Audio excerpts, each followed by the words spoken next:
I have to smile a little bit to remember my growing up years, and I don't think I ever said to my father or my mother, I don't want to go to church. It just was not a question. But today's world is different, and especially young people are more and more kind of out of touch with what goes on at Mass on Sunday. Parents know that there's an obligation to go to Mass, but they too feel kind of out of it with how do I make my kids go to Mass when I don't really have much feel for it either. And I think what we've lost, I believe what we have lost, is the sense of Mass is not the end of the game. It's practice.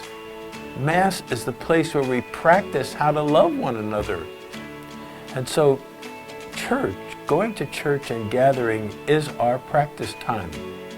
Is our practice time to get better at what we believe in. And how do we get better at it? By repeating and repeating. Sometimes it's words, and oftentimes it's gestures. How do I get it right in the midst of the conflicts of my office or of my workplace? How do I get it right there? Because in church I practiced. I said something that lifted my spirits, lifted another's spirits. I saw people hug each other who were maybe at odds. And as that grew in me, it became more normal. It became the normal way of being. And so practice.